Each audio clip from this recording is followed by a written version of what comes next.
రాజకీయ ప్రయోజనాల కోసం తిరుమల గోవులపై అసత్య ప్రచారాలు చేయడం బాధాకరమన్నారు టీటీడీ పాలక మండలి సభ్యులు భానుప్రకాష్.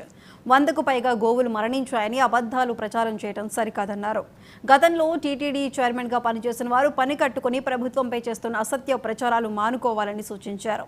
తిరుమల సంఘటనపై ప్రతి భక్తుడికి సమాధానం చెప్పే బాధ్యత తమదే అని స్పష్టం చేశారు భానుప్రకాష్.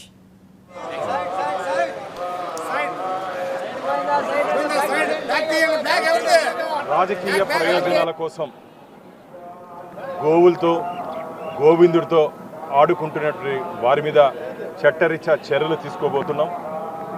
ఇక్కడ పనిచేసినటువంటి అనుభవం ఉండి కూడా 2 దఫాలు ధర్మకర్తల మండలి సభ్యులుగా 2 దఫాలు టీటీడీ అధ్యక్షుడిగా పనిచేసినటువంటి వ్యక్తులు కూడా ఈరోజు గోశాలలో జరిగినటువంటి సహజ మరణాలని 100 గోవుల పైచీలకు 3 నెలల్లో చనిపోయాయని చెప్పి ఒక అసత్య అబద్ధపు ప్రచారాన్ని భక్తుల్లోకి తీసుకువెళ్ళి కోట్లాది మంది శ్రీవారి భక్తుల మనోభావాలు బాధపడే విధంగా వివరించారు. రాజకీయాలు చూసుకోవాలి, ఇది మంచిది కాదు. మేమైతే చెప్పాం, మా దగ్గర పూర్తి ఆధారాలు ఉన్నాయి. గోశాలలో జరిగినటువంటి అన్ని సంఘటనల మీద 2019 నుంచి ఈ రోజు వరకు జరిగిన సంఘటన మీద మేము ఈరోజు ఒక రివ్యూ తీసుకోబోతున్నాం.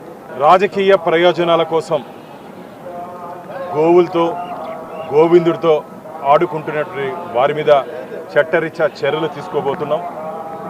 ఇక్కడ పనిచేసినటువంటి అనుభవం ఉండి కూడా 2 దఫాలు ధర్మకర్తల మండలి సభ్యులుగా 2 దఫాలు టీటీడీ అధ్యక్షుడిగా పనిచేసినటువంటి వ్యక్తులు కూడా ఈరోజు గోశాలలో జరిగినటువంటి సహజ మరణాలని 100 గోవుల పైచీలకు 3 నెలల్లో చనిపోయాయని చెప్పి ఒక అసత్య అబద్ధపు ప్రచారాన్ని భక్తుల్లోకి తీసుకువెళ్ళి కోట్లాది మంది శ్రీవారి భక్తుల మనోభావాలు బాధపడే విధంగా వివరించారు.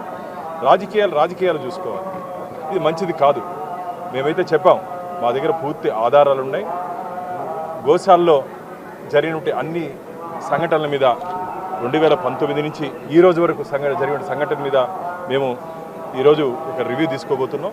రాజకీయ ప్రయోజనాల కోసం గోవులతో గోవిందుడితో ఆడుకుంటున్నటువంటి